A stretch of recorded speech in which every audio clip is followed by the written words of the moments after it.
18 पुराण इसी के लिए लिखे गए, सारे उपनिषद इसी के लिए लिखे गए हैं। हमारे जीवन को अभाव से निकाल करके और पूर्णता के भाव में, सुख के भाव में, आनंद के भाव में ले जाने के लिए सब कुछ लिखा गया। हम और आप जो व्रत करते हैं, एकादशी का, सोमवार का, शिवरात्रि का, नवरात्रि का, जन्माष्टमी का, हड़ताल का, तीज, ऋषि पंचमी, करवा चौथ भी, जन क्या क्या बहुत सारे व्रत लोग करते हैं। ये सब का कारण भी यही है। पवित्र वृक्षों पर जल चढ़ाते, तुलसी पे जल चढ़ाते, बिलपत्र पे जल चढ़ाते, आंवले पर जल चढ़ाते, पीपल पे जल चढ़ाते, बट पर जल चढ़ाते, या जहां जहां जल, इसका भी मतलब यही है। सीताराम, राधे श्याम इत्यादि जो भी आप ओम नमः शिवाय इत्यादि जो माला हम करते हैं, इसका मतलब भी यही है। दान धर्म करते, पुण्य करते, ध्यान करते, यम नियम आसन प्राणायाम प्रत्याहार धारणा ध्यान समाधि जितने काम हम करते हैं, सबका मतलब इतना ही है बस, भगवत प्राप्ति। बस भगवान की समझ, भगवान की समझ को ही भगवत प्राप्ति कहते हैं। ये बड़ी इंपॉर्टेंट बात है, याद रखना आप लोग, नहीं तो परेशान होते रहोगे, पूरा टाइम ऐसे ही निकल जाएगा। भगवान की समझ को ही भगवत प्राप्ति कहते हैं। बदंति तत्तस्विदत्तत्वं यज ज्ञानम अद्वयम ब्रह्मेति परमात्मेति भगवान इति शब्दते। श्रीमद् भागवत कह रही है, जो एक ज्ञान तत्व है जिससे हम सब कुछ जानते हैं, उसी का नाम भगवान है। आप हमको पहचानते हैं ना, सब लोग पहचानते हैं। किससे पहचानते हैं? क्या ऐसी मशीनरी आपके अंदर फिट है? कौन सी ऐसी चीज आपके अंदर लगी हुई है जिससे आप हमको पहचान रहे हैं? मुर्दा तो किसी को ही नहीं पहचानता है। मुर्दा किसी को पहचानता है? वहीं लोग बैठे रोते रोते रहते हैं और वो वहीं पड़ा रहता है। जिनके लिए कह देता था हम तुम्हारे लिए जान दे देंगे, वो रो रहे, अब चुप पड़ा हुआ है। पर अभी आप हमको पहचान रहे हैं, हम आपको पहचान रहे हैं। कुछ माताएं ऐसी दिखाई दे रही, कुछ सज्जन ऐसे दिखाई दे रहे हैं जिनको हमने पहले भी देखा है, पहले भी कथा में आए हैं और मैंने पहचान लिया कि हाँ ये पहले भी आए थे, अभी भी आए हुए हैं। ये पहचान किससे हो जाती है? कौन ऐसी चीज आपके शरीर के अंदर है?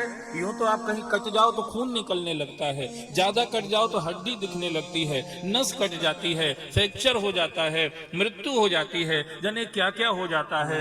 ये सब होता है, उसमें से वो चीज तो नहीं निकलती जिससे आप सबको पहचानते हैं। वो क्या है? खून निकलता है तो खून से तो आप पहचान नहीं सकते, क्योंकि बोतल में भी खून भरा रखा रहता है, वो कुछ नहीं पहचानते। हड्डी से आप पहचान नहीं सकते, क्योंकि बहुत सारे लोग यहीं बैठे होंगे जिन्हें कितनी हड्डियां चूस गए होंगे। और ठीक है, चूस गए होंगे तो भी कोई बात नहीं, पर इस कथा के बाद भी अगर बंद कर देंगे तो भी बात बन जाएगी।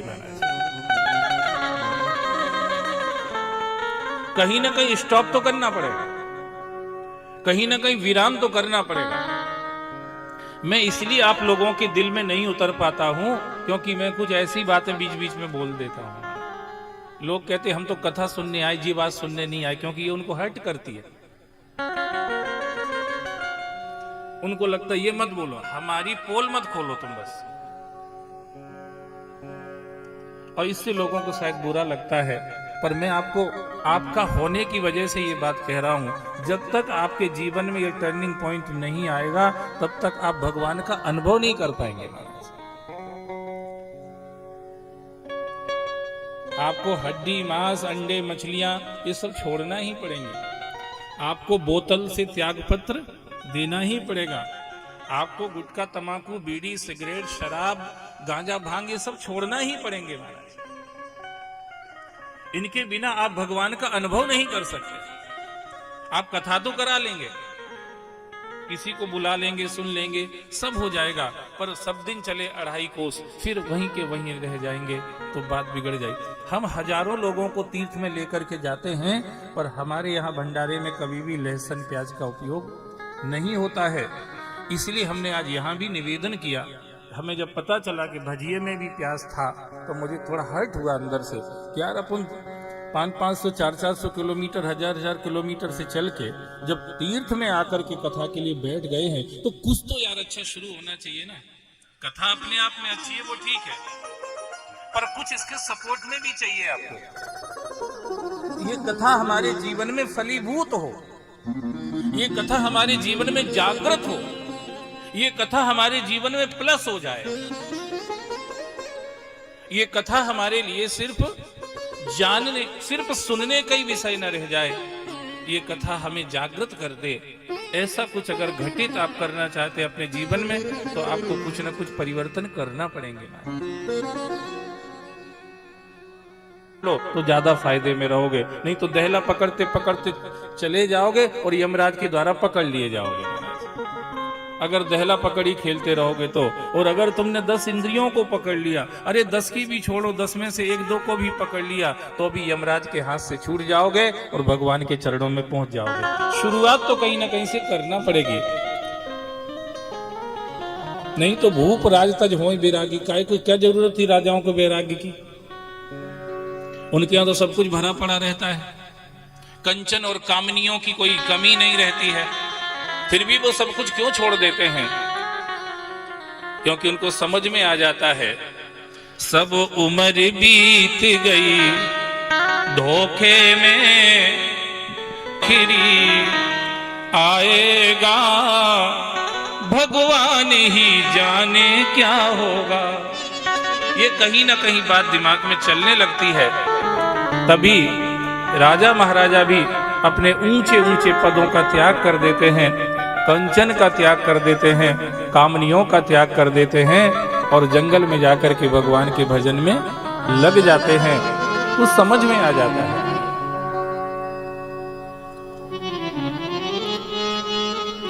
अब की बार चित्रकूट की कथा में से आप लोग लौट के जाओ तो जो नहीं आए उनको ऐसा लगना चाहिए ये इस बार कुछ क्रांति हुई है हमारा। मैं देख रहा हूं आप लोग बहुत परेशान होते हैं इन आयोजनों को कराने में, बहुत पैसा भी खर्च होता है। इतना सब कुछ होने पर भी जीवन में भी कुछ ऐसा परिवर्तन दिखाई देना चाहिए जो नहीं आए उनको लगे कि यार हम नहीं गए तो हमारा नुकसान हुआ है। ये गए थे,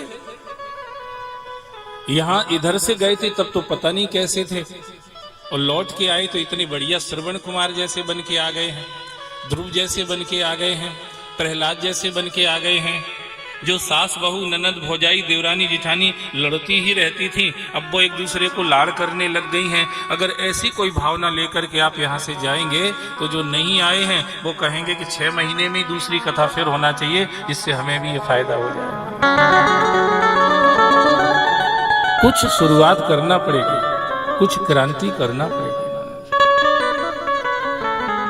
जितने आए हो सबकी जिम्मेदारी महसूस करिए आप। आपके कंधे पर बड़ा वजन है। जो सगरा से आए हैं और जो जितने नहीं आए उन सब के लिए जो आए इनकी जिम्मेदारी बनती है। जो 12 कला से आए हैं और जो नहीं आए हैं उनके लिए इनके कंधों पे भार है। मानपुरा और कौन कौन से गांव, मुझे तो और भी बहुत सारे गांव शामिल होंगे ही इसमें। तो जहां जहां से जो लोग आए हैं, जो आए हैं उनके कंधों पर भार है। कहते एक आदमी भजन करता है तो 21 पीढ़ियों का उद्धार कर देता है। उस पर 21 पीढ़ियों का भार आ जाता है, एक आदमी के भजन करने पर उसके ऊपर आ जाता है। ऐसे आप लोग यहाँ बैठ करके भजन करने के लिए आए हैं तो ये भार आपके कंधे पर है। आप यहाँ से जाएं तो ऐसे बन के जाएं कि उनको लगे ये गई थी तब तो ये ताड़का जैसी थी, पर लौट के आई तो मीरा जैसी बन गई हैं। अगर ऐसा लगेगा तो उनको भी मन में होगा कि हमें भी जाना चाहिए था। जब इधर से गई थी तब तो मंथरा जैसी पोजीशन में थी, अब लौट के आई हैं तो ये जनाबाई बन के आ गई, अब लौट के आई हैं तो ये कर्माबाई बन के आ गई, अब लौट के आई है तो ये मुक्ताबाई बन के आ गई। घर में 50, 40, 60 साल से रह रही थी, वो परिवर्तन नहीं आया। और चित्रकूट की कथा में 7 दिन में इतना परिवर्तन आ गया है, तो अगली कथा कहीं भी होगी जो नहीं आए हैं वो पहले दिन से ही आ जाएंगे।